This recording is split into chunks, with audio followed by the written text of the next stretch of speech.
The crack of the slap echoed off the oak paneling like a starter pistol.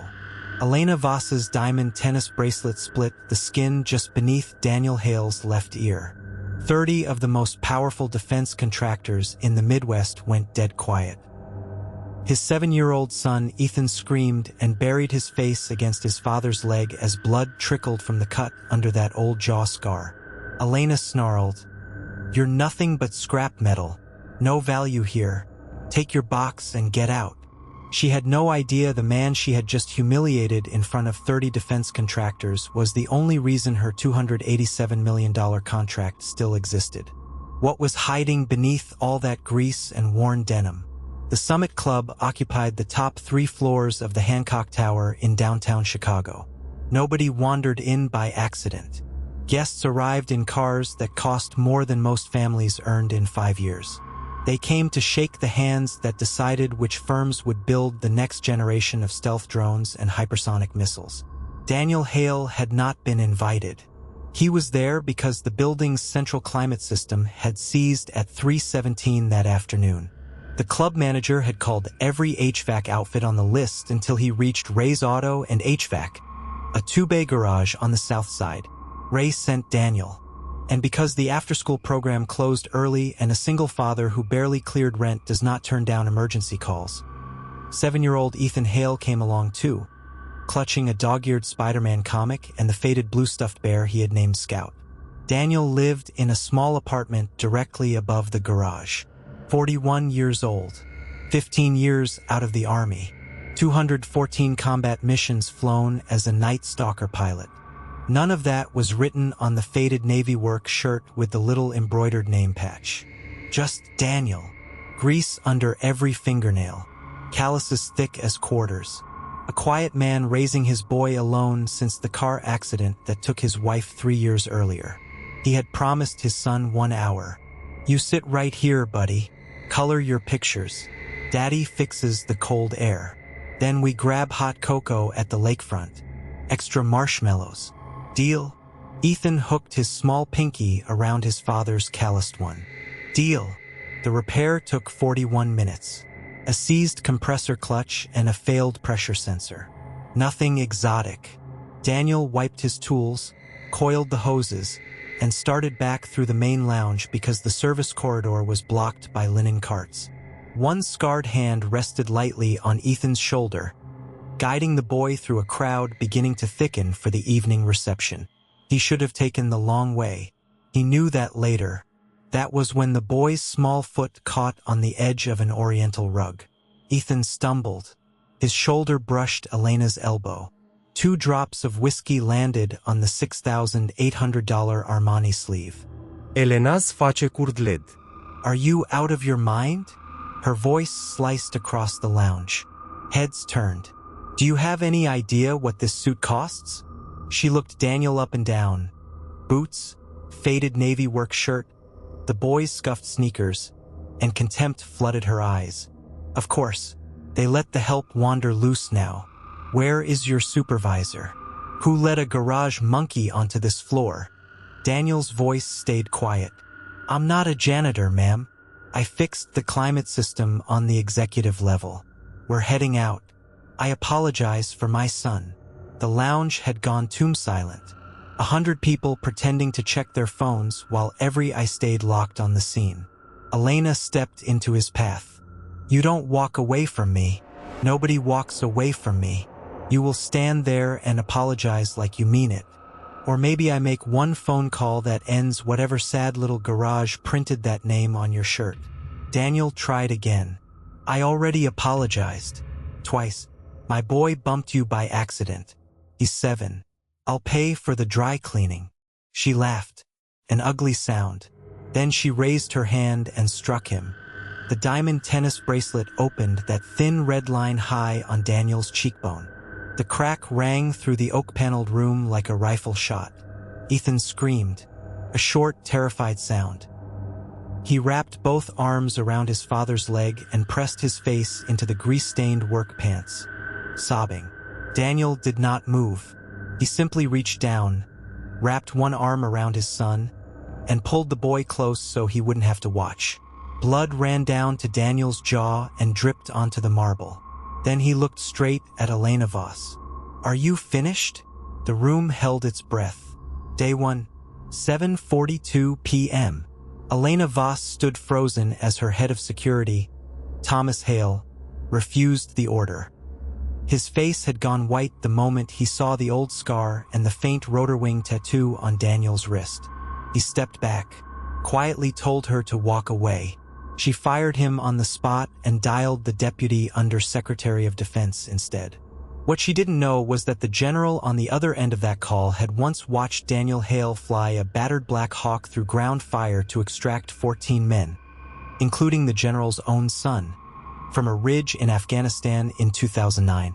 The call ended with her empire already cracking. Daniel crouched. He took Ethan's small face in both rough hands and wiped the tears with his thumbs. "Hey, look at me. Remember what we say about scary things?" Ethan hiccuped. "They get smaller when you look right at them." "That's right. And is anything in this room going to hurt you?" "No, because you're here." Daniel tucked a strand of hair behind his son's ear. "Now hold on to Scout and stand right here next to me. In a few minutes we're getting that hot cocoa. Extra marshmallows. Deal?" Before they could leave, Ethan reached into the pocket of his little jacket. He pulled out a small paper airplane folded from a kindergarten drawing. Crayon colors. A stick figure dad wearing a tool belt, cape flapping, holding a little boy's hand. Ethan pressed it into his father's palm. "For you, Daddy. So you remember you're a superhero even when it's scary." Daniel folded the airplane carefully and slipped it into his shirt pocket, right over his heart. The paper felt warm against his chest as they finally walked out. Day 2, 6:15 a.m. Ray's auto and HVAC smelled of coffee, motor oil, and the faint sweetness of Ethan's apple juice box on the counter. Daniel had barely slept. The cut on his face had scabbed over, tight and angry under the old jaw scar. He slid under a customer's truck at 6:30, socket wrench clicking steadily. By 10:14 a.m., the first cancellation hit. A $14,000 annual service contract for a downtown office tower. The manager sounded nervous on the phone, said new instructions had come from above. Daniel set the phone down without a word. He wiped his hands on a rag that smelled of solvent and kept working. The paper airplane in his pocket crinkled softly when he moved. At 2:47 p.m., the second cancellation came. Another $12,000. Then at 4:19 p.m., the third $15,000 in fleet maintenance for a logistics company that had used Ray's for 9 years. Total lost revenue, $41,000 by Friday. Elena Voss had called in favors. The shop felt smaller, hotter. Daniel drank water from a dented metal bottle and crawled into a 104-degree attic space at a nearby warehouse to replace a blower motor no one else would touch. Sweat stung the cut on his face. The paper airplane stayed safe and dry in his shirt pocket the entire time. Ethan sat at the shop counter after school, drawing pictures with fat crayons. One showed Daddy under a truck. Another showed Daddy flying with wings. The boy kept glancing at the cut on his father's cheek but never complained. Daniel taught him to solder that evening. Steady hands, tiny precise movements. The smell of hot flux and melting tin filled the bay. Ethan's tongue poked out in concentration. When the joint came out clean, Daniel ruffled his hair. "Good work, buddy. Real good." That night at 2:14 a.m. Daniel's phone buzzed. A sympathetic hotel manager from the Hancock Tower itself offered a quiet side job. The same climate system was acting up again. Off the books. Cash. Daniel turned down 2 bigger offers that would have kept him away from Ethan for days. He kissed his sleeping son on the forehead, left Scout the bear on the pillow, and drove back into the city. Day 3, 3:22 a.m. The empty lounge smelled of lemon polish and yesterday's spilled whiskey. Daniel worked alone under the same unit. 41 minutes again. But this time he spotted something no one else had. A failing backup coolant line buried behind insulation, corroding fast. One more day and the entire executive floor would have gone down hard. He rerouted it with spare tubing from his box. Clean. Silent. No one would ever know he had been there. He tested the system, wiped every surface, and left before the morning crew arrived. As he walked past the bar on his way out, retired General Harlan Crow stepped from the shadows. The same 3-star who had been on that speakerphone call. He had been waiting. The general's eyes went straight to the faint tattoo on Daniel's wrist, then to the scar under the fresh cut. "Night Stalker 1, he said softly, "still fixing things nobody else can see." Daniel stopped. The paper airplane shifted in his pocket. "General." Crow didn't offer a handshake. He simply studied the man in the grease-stained boots. "I said nothing yesterday. Figured you didn't want the spotlight. But I saw what you did to that coolant line just now. Took me 20 minutes to even find where you worked. 14 men owe you their lives, Daniel, including my boy. And you're still out here at 3 in the morning saving buildings that belong to people who slapped you in front of your son." Daniel looked at the floor for a beat. The smell of fresh coffee drifted from the service kitchen. "Somebody's got to keep the lights on, sir." The general's voice dropped lower. "She's blacklisting your shop. I can make calls." "Stop it." Daniel shook his head once. "I'd rather handle it my way. Quiet. For my boy." Crow nodded slowly. He reached into his coat, pulled out a plain white card with only a phone number on it, and tucked it into Daniel's shirt pocket right beside the paper airplane. "When you're ready. No pressure. But the world still needs men who fix what others break." He turned and disappeared back into the oak-paneled dark. Daniel stood there a long moment. Then he drove home through empty Chicago streets, the first hint of sunrise touching the skyline. Ethan would be waking soon. There would be oatmeal on the stove, cartoons on low, and another long day of canceled contracts waiting at the garage. The grind had begun. Day 1. Daniel was already under the chassis of a 2012 Silverado when the first call came in. Ethan sat on an overturned 5-gallon bucket 10 feet away, coloring on the back of an old invoice. The paper airplane, now slightly crumpled from the night before, rested on the workbench beside a half-eaten granola bar. Every few minutes the boy glanced up, checking that his dad was still there. The phone buzzed against Daniel's thigh. He wiped grease from his fingers before answering. "Mr. Greer, this is Cynthia from Lakeshore Property Management. Your service contract for the 3 downtown buildings has been terminated effective immediately. We've received reports of substandard work and safety violations." Daniel's wrench paused mid-turn. The metal was cold against his palm. "Which buildings?" he asked, voice steady. "All of them. And we've shared our findings with 3 other management groups in the loop. They'll be reaching out shortly. Good day." The line died. He set the phone down. The garage smelled of motor oil and the faint banana scent from Ethan's forgotten granola bar. Ethan looked over, crayon hovering. "Was that another one, Dad?" "Yeah, buddy. Another one." The boy's shoulders sagged, but he went back to coloring without another word. Daniel watched the small hand move across the paper, then reached into his pocket and pulled the paper airplane free. He set it gently on the Silverado's hood so Ethan could see it from where he sat. A silent promise. By 10 that morning the second call arrived. Then the third. Each one shorter, colder. Word traveled fast along Michigan Avenue. By lunch Daniel had lost 4 more contracts. The stack of unpaid invoices on the desk grew by another $11,400. He didn't curse. He simply opened the garage bay doors wider, letting in the sharp October wind, and went back under the next truck. At 1:17 p.m. a new crisis walked through the bay door wearing Lululemon leggings and a Bluetooth earpiece. "Mr. Greer." The woman's eyes flicked across the cluttered space, landing on Ethan and the paper airplane like they were hazards. "I'm Rebecca Voss, Facilities Coordinator for the Merchandise Mart. We have a cooling tower that's about to redline. Our usual vendor is stuck in O'Hare traffic. Your name came up reluctantly. Can you be there in 30 minutes? Daniel slid out from under the truck. Grease streaked his forearm. What's the temp reading?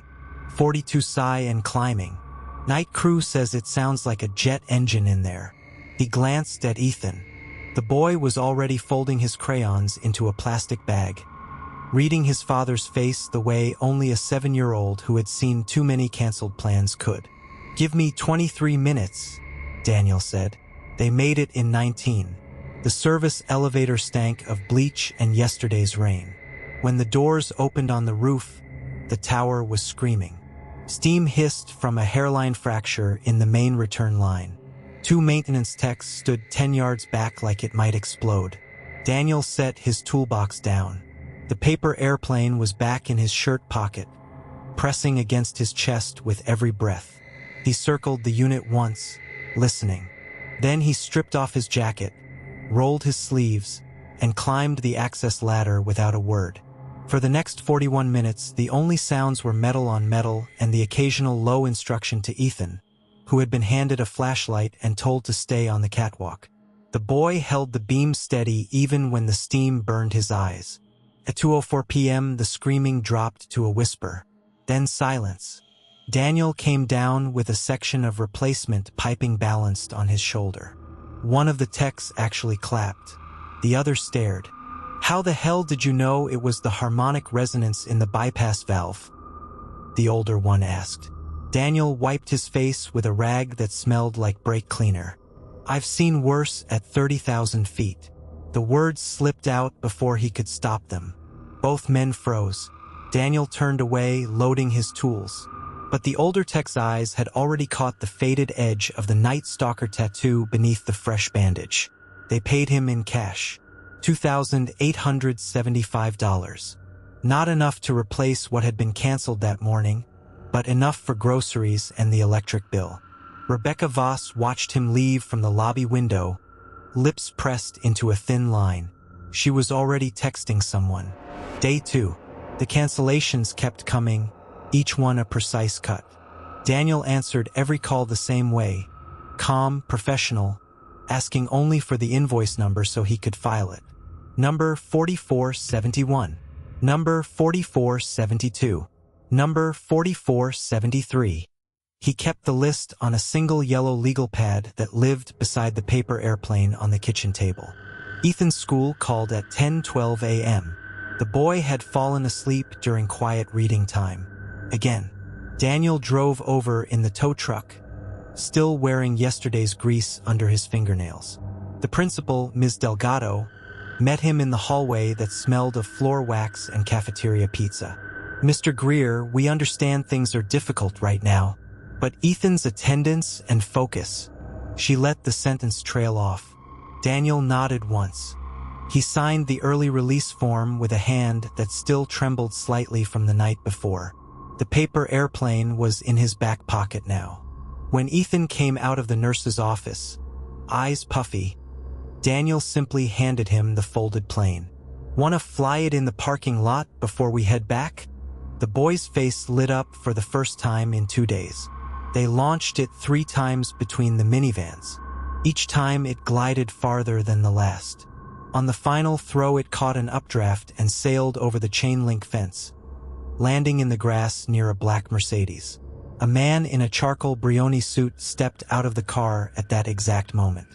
Elena Voss, Rebecca's husband and vice president of operations for the entire Mart portfolio, watched the paper airplane settle against his Italian loafer. He picked it up, studied the crayon colors, then looked across the lot at Daniel and the boy. For a second their eyes met. Elena's expression shifted, something between recognition and irritation, before he tucked the plane into his own breast pocket and drove away. Daniel felt the loss like a missing limb. That plane had been in Ethan's backpack the day his mother left. It had been on every dashboard, every workbench, every late-night repair. Now it was gone. He drove home in silence. Ethan stared out the window, small hands folded in his lap. That afternoon, the garage phone rang again. Another cancellation. This one for $39,000 in annual service. Daniel wrote it down. Then he did something he hadn't done in years. He opened the locked drawer beneath the parts catalog and pulled out a thumb drive no bigger than a dog tag. It was labeled simply 287. He stared at it a long moment. The metal was cool. The numbers had been scratched in by hand. Day 3. The new crisis arrived at 6:47 a.m. in the form of a certified letter slid under the garage door. The city was pulling his mechanical contractor license pending a full audit. Someone had filed complaints with the Department of Buildings. 3 anonymous reports, all dated within the last 48 hours. Daniel read the letter twice while the coffee burned on the hot plate. The smell of scorched Folgers filled the office. Ethan was still asleep in the back room on the old army cot, curled under a blanket that used to belong to Daniel's flight jacket. He picked up General Crow's white card from the night before. The phone number stared back at him. For the first time, the temptation actually pulled. Instead, he tucked the card away beside the thumb drive and went to work. By 9 a.m., he was on his knees in the basement of the 333 North Michigan building, the same one he had saved 2 nights earlier, replacing a pump that had mysteriously failed overnight. The building manager, a nervous man named Patel, hovered nearby. "They're saying you sabotaged it, Mr. Greer, that you left something behind so you could get called back in." Daniel didn't look up. His hands moved with the same precision that once armed Hellfire missiles at Mach 0.8. "Check the security footage from Tuesday night. You'll see me leave at 3:12 a.m. The pump failed at 4:47 a.m. Someone else was here." Patel swallowed. "They've already reviewed it. The cameras were offline during that window." Of course they were. Daniel finished the job anyway. When he stood, his back popped loud enough for both men to hear. He wrote out the invoice by hand, $1,240, and handed it over. Patel looked at the total, then at Daniel's grease-blackened knuckles. "I'm sorry," he said quietly. "I know this isn't you."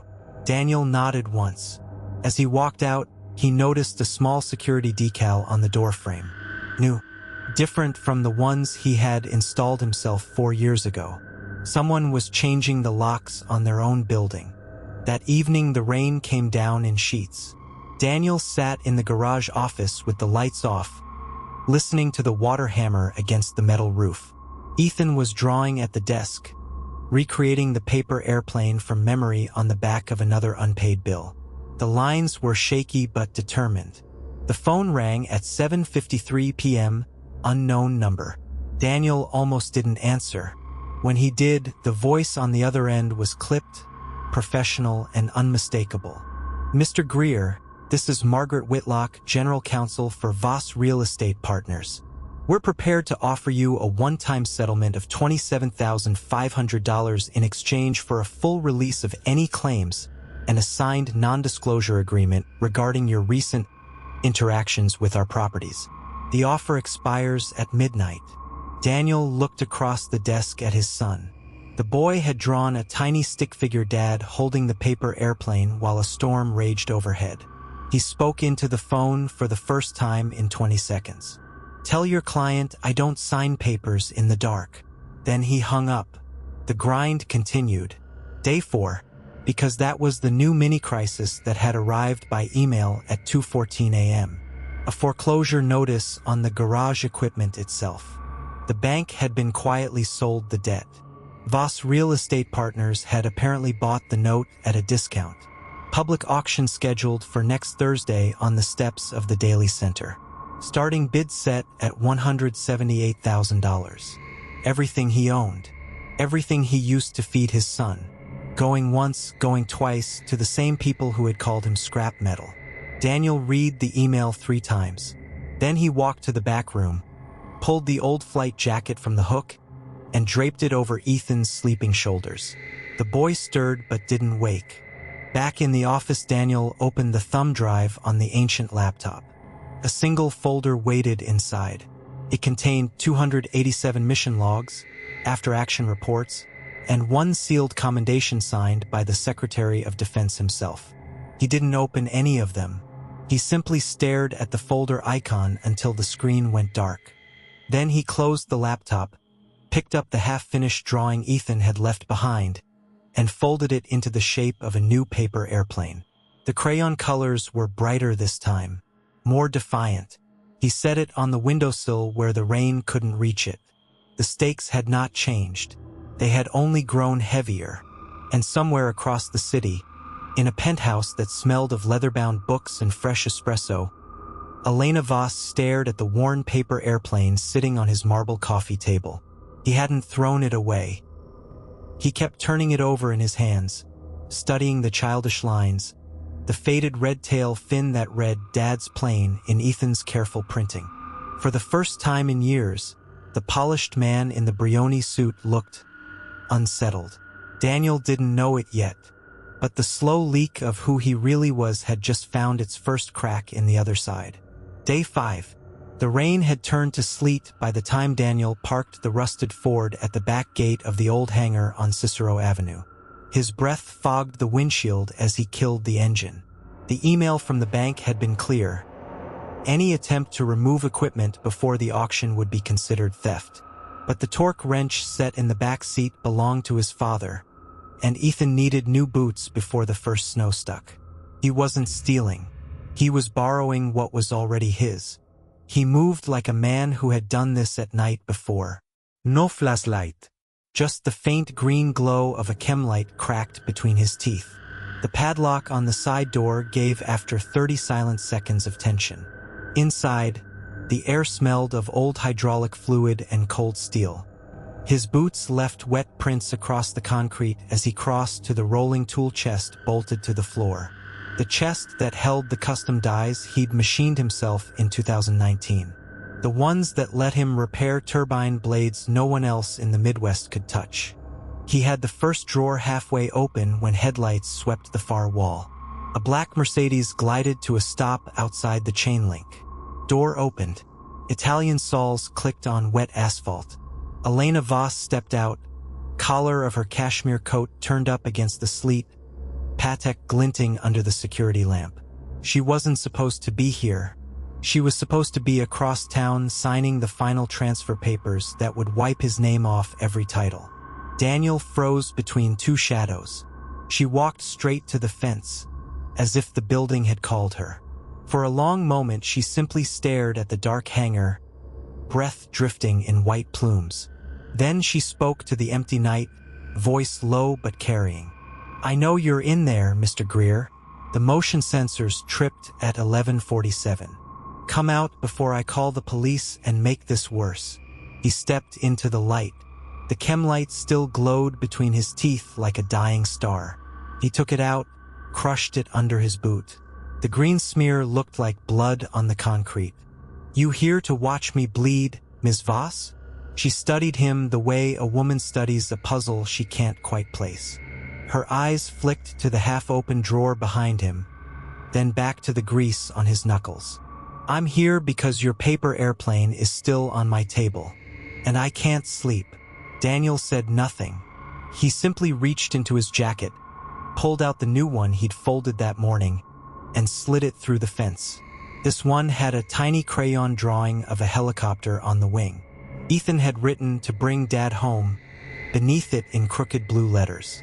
Elena took it without a word. Her manicured fingers turned it slowly, the same way she had turned the first one. The sleet tapped against the paper like tiny impatient fingers. Day 6. Daniel stood in the hallway of Lincoln Elementary while Ethan's teacher explained why the boy had been sent home again. Third time this month. Fights on the playground. The other kids had called his dad a loser who was about to lose everything. Ethan had answered with his fists. The teacher's voice was gentle, but her eyes kept drifting to the eviction notice Daniel still carried folded in his back pocket. He thanked her, signed the clipboard, and walked his son out into the cold. In the truck, Ethan stayed silent until they reached the highway. Then, small voice cracking, "Are they really taking all your tools, Dad?" Daniel's hands tightened on the wheel until the leather creaked. "But we're not done fighting."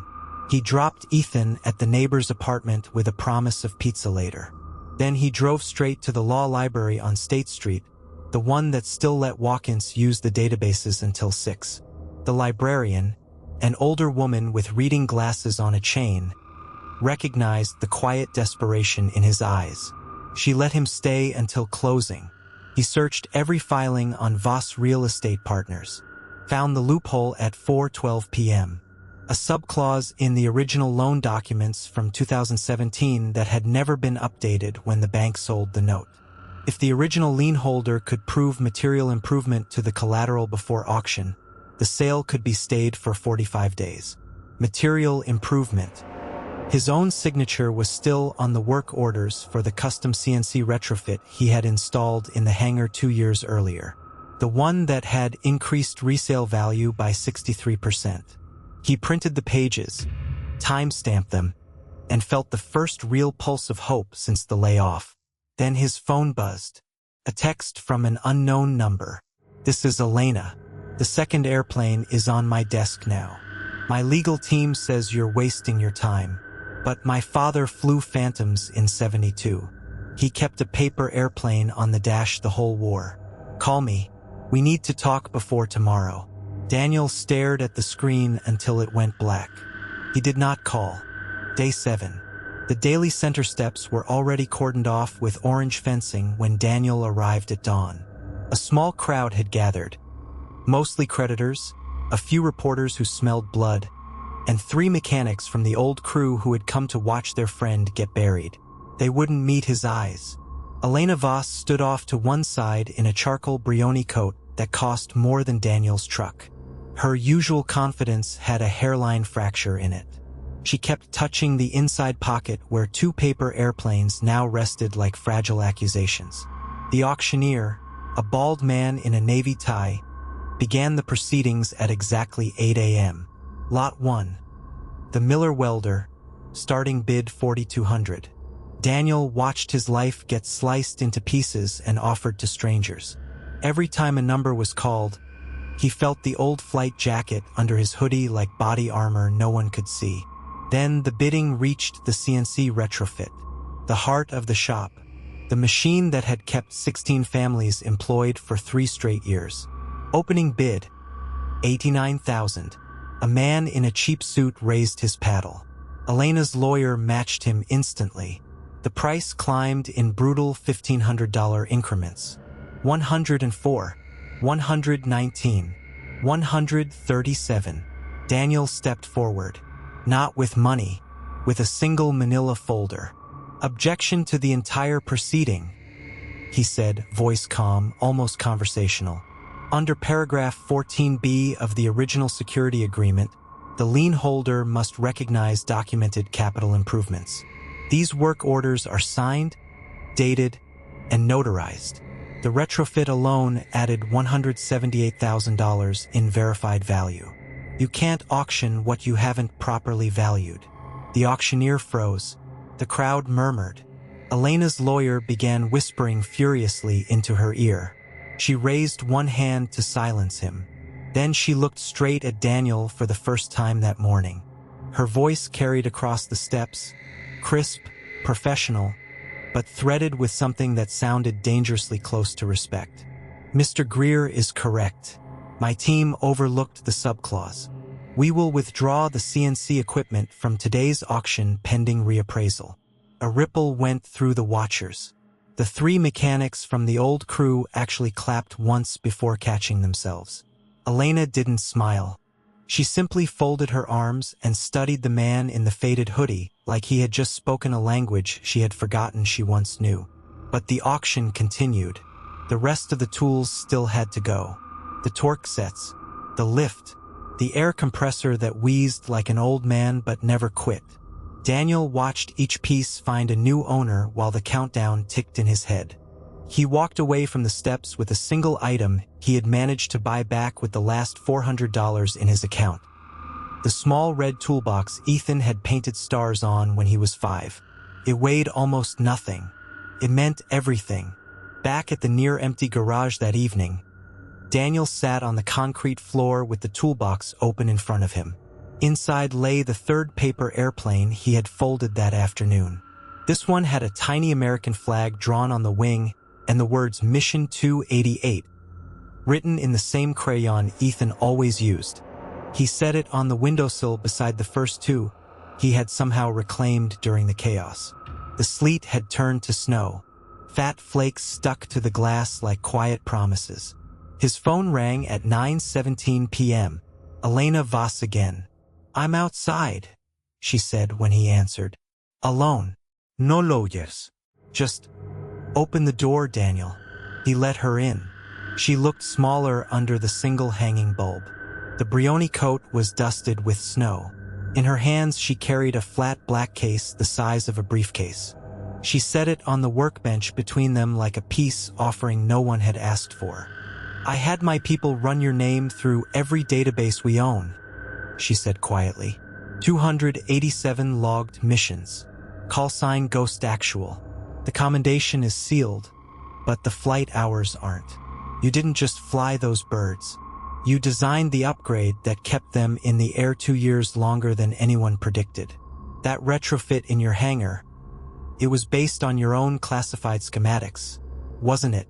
Daniel didn't answer. He simply reached into his jacket and pulled out the half-folded paper airplane he had been working on when she knocked. Number 4. The crayon was almost gone now. The tail fin read, "One more flight." Elena's eyes tracked the movement. Her voice dropped to something close to a whisper. "My father died in a Phantom that should have been grounded. The same model you kept flying when everyone else gave up. I spent my entire career buying things I thought had no value left. Scrap metal, abandoned hangars, men like you." She opened the black case. Inside were new schematics. His schematics, the ones he had buried on that thumb drive. "I'm not here to apologize yet," she said. "That comes later when I've earned it. But I am here to offer you a 45-day extension on the entire debt, provided you finish what you started in that hangar.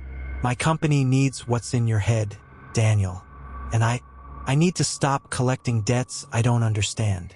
Outside, the snow fell harder. Inside, the paper airplane on the windowsill trembled each time the wind found a crack in the old frame.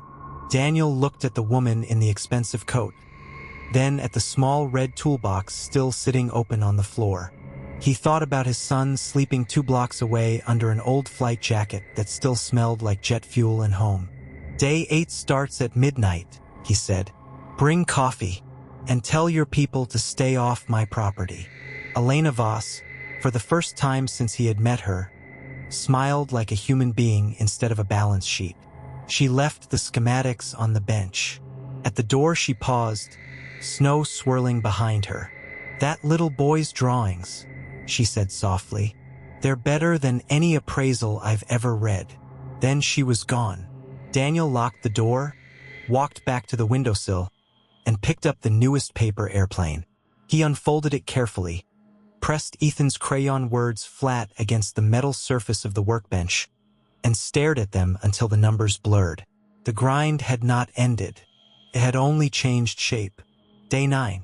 The new mini-crisis arrived at 6:03 a.m. via certified letter slid under the garage door. Voss Real Estate Partners had accelerated the remaining balance. If the hangar and all remaining equipment were not brought to full code compliance within 72 hours, the extension would be revoked and the original auction reinstated. Daniel read the letter twice. Then he looked at the half-disassembled CNC machine in the corner and the stack of new schematics Elena had left behind. Compliance would cost at least $41,000 in permits and inspections alone. He had $412 in the bank and a small red toolbox full of broken crayons. He pulled the old flight jacket tighter around his shoulders, the same jacket he had draped over Ethan every night for a week now. The leather was cracked, the patches faded, but the smell of it still grounded him. He opened the thumb drive again. This time he didn't just stare at the folder. He opened the first after-action report. Mission 147. Helmand Province. A night extraction that had saved an entire Marine platoon because one pilot refused to accept that the landing zone was too hot. The words blurred. He closed the file, but the leak had widened. Across town, in the penthouse that no longer smelled only of leather and espresso, Elena Voss sat at her marble table with 4 paper airplanes arranged in a perfect diamond. She turned the newest one over in her hands and read the tiny printed words again and again. One more flight. She picked up her phone and canceled her 10 a.m. board meeting. Then she dialed the number of the only inspector in the city who owed her family a favor.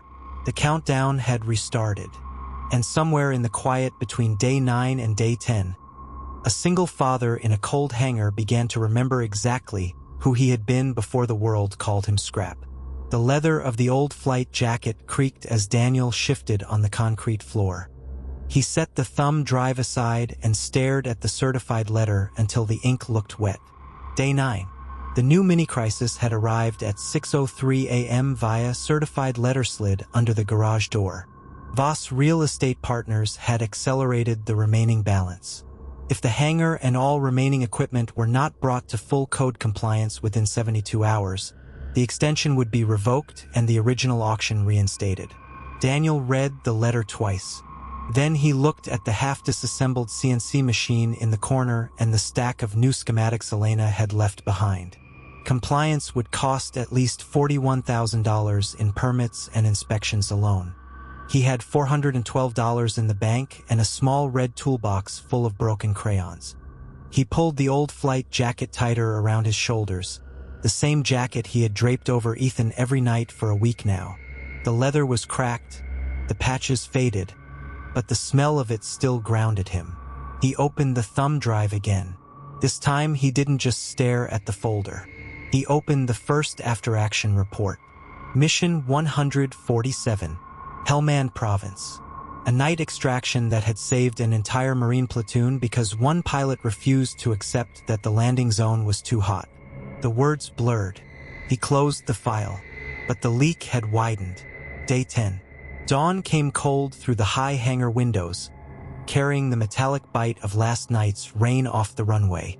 Daniel had slept 2 hours. Ethan's breathing from the cot in the corner was the only steady sound left in his world. The boy stirred, reached for the jacket, and pulled it over his head like a blanket.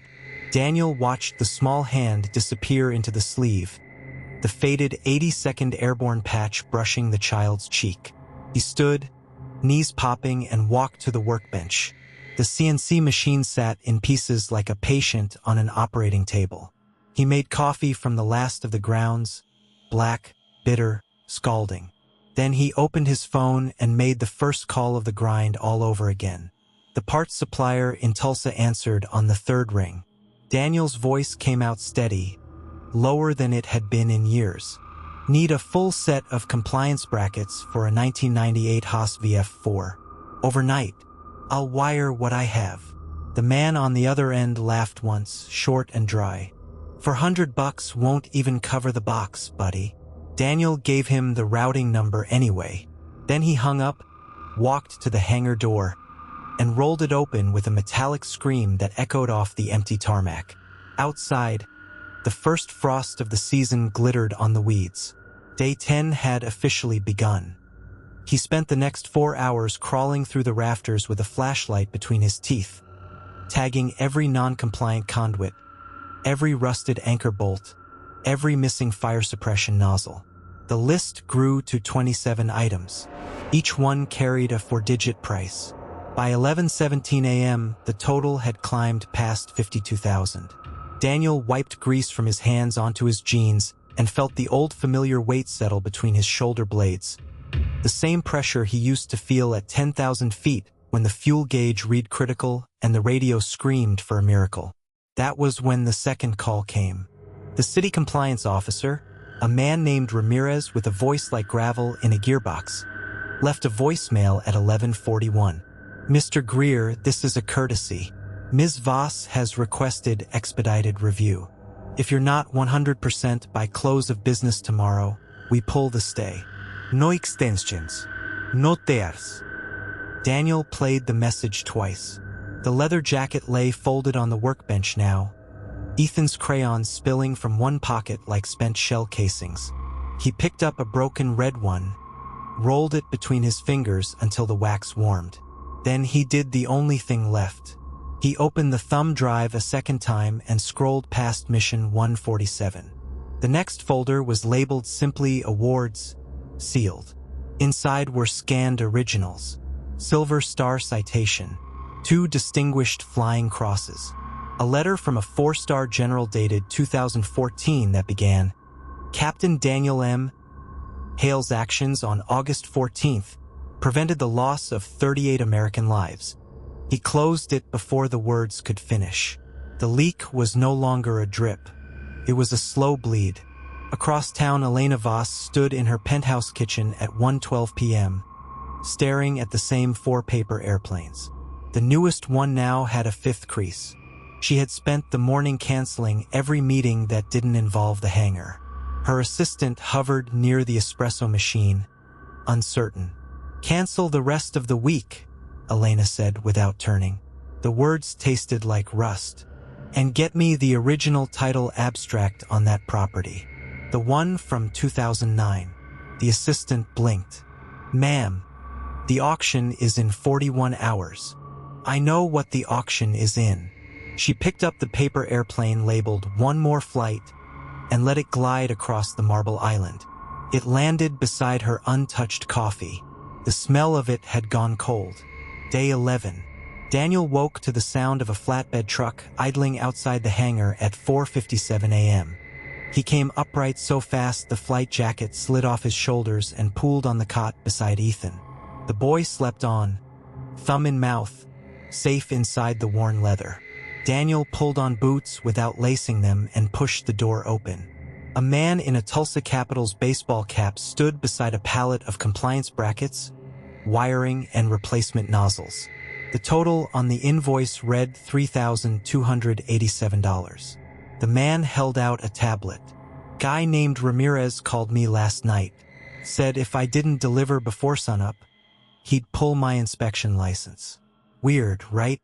I don't even work for the city." Daniel stared at the signature line. His hand shook only once before he signed. The driver unloaded in silence, then handed him a brown paper bag. "Also said to give you this. Said you'd know what it means." Inside the bag was a single red crayon, brand new, still wrapped in paper. Daniel's throat closed. He thanked the driver without sound. The flatbed rumbled away into the dark, leaving behind the smell of diesel and possibility. He spent the next 11 hours installing every bracket, every nozzle, every length of fresh conduit. His fingers bled twice.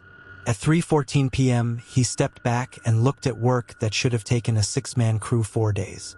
The hangar no longer looked abandoned. It looked ready.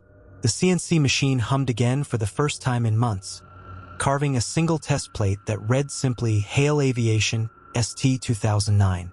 Ethan woke at 4:22, rubbing his eyes with the sleeve of the flight jacket. He padded over, dragging the hem across the fresh concrete, and held up the new red crayon like a trophy. "Daddy fixed the SAD machine?" Daniel knelt, pulled the boy into the circle of his arms, and let the leather jacket wrap around them both. The smell of old flights and new crayons mixed until he couldn't tell which was which. Almost buddy. Almost. The third mini-crisis arrived at 7:09 p.m. via email from the bank. Subject line: Notice of intent to accelerate loan number 4471. The message was 3 sentences long. Because the compliance work had been completed using unverified overnight parts, the lien holder now required an additional $28,000 in certified funds by midnight or the entire agreement collapsed. No exceptions. Daniel read it under the harsh overhead lights while the CNC continued its quiet, precise work in the background. The new brackets gleamed like fresh metals. They meant nothing if the money didn't appear. He sat on the workbench, elbows on knees, the flight jacket now draped over Ethan, who had fallen asleep again watching the machine cut aluminum. The leather rose and fell with the boy's breathing. Daniel reached into the left breast pocket and pulled out the folded 2009 title abstract he had kept there since the first day. The paper was soft now, almost cloth. On the final page, beneath the notary stamp, was a single line in his own much younger handwriting.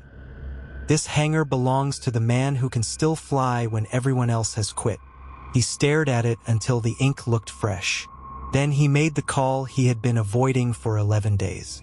The number rang 4 times before a gravel voice answered. Ramirez.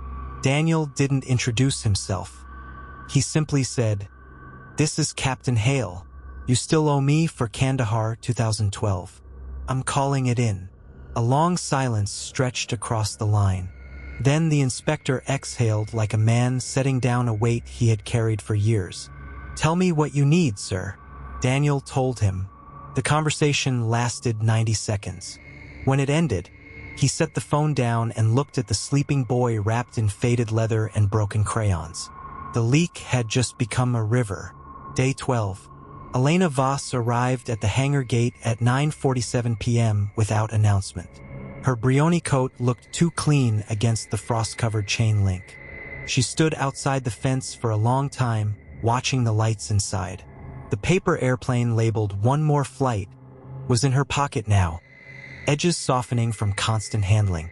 She could hear the CNC machine humming even from the street. The sound was steady, almost peaceful. It made her stomach twist in a way her spreadsheets never had. She dialed a number she had promised herself she would never use again. The man who answered had not spoken to her in 9 years. Elena. "Uncle Ray, I need the original loan documents. The ones with the cosigner name redacted. All of them. Tonight." Another silence, longer this time. Then the retired colonel said the words she both feared and needed. "You sure you want to open that door, kiddo?"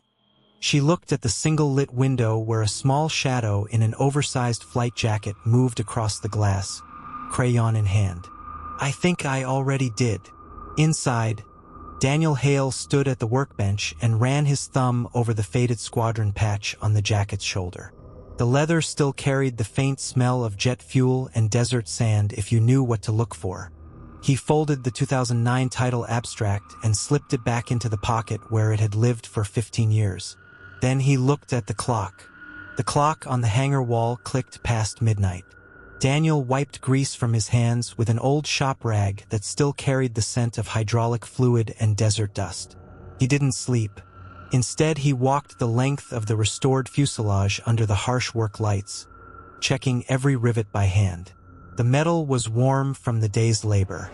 His palms traced the smooth curve where the wing root met the body, the same motion he had made on 100 combat sorties. At 4:12 a.m., the first truck arrived. 2 men in plain coveralls unloaded crates stamped with faded military serial numbers. No questions, just quiet nods when they saw the faded squadron patch on the jacket Daniel still wore. They left without signatures. The leak was widening. By sunrise, the boardroom at Voss Aerospace was already filling. Elena stood at the head of the long mahogany table in a charcoal Brioni suit, Patek glinting under the recessed lights. Her usual team of analysts shuffled papers and avoided her eyes. The final inspection was set for 10 o'clock sharp.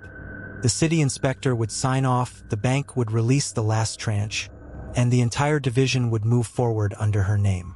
She told herself the knot in her stomach was only caffeine. At 7:53 a.m., the second phone call came. This time it was her own head of security. "Ma'am, there's a problem at the main gate. A whole convoy just pulled up. Military plates. They have paperwork." Elena's pulse spiked. What kind of paperwork? Federal. Something about a standing lien from 2009. They're asking for Daniel Hale by name. The name landed like a hammer on glass. She ended the call without answering and walked to the window that overlooked the tarmac. The frost had burned off. In its place, she saw 3 deuce-and-a-half trucks, an unmarked black Suburban, and a man in a leather flight jacket standing at parade rest beside a child's bright red wagon loaded with crayon drawings. The boy sat on the wagon's edge, swinging his legs, clutching the paper airplane that now looked impossibly small. Elena's throat went dry. The boardroom door opened at 9:07 a.m. The original mockers filed in. Investors in Italian shoes, bankers with monogrammed cuffs, the same department heads who had smirked when she'd called Daniel's work scrap metal with no value. They took their seats with the easy confidence of people who had already won. At 9:41 a.m., the city inspector walked in carrying a thin folder.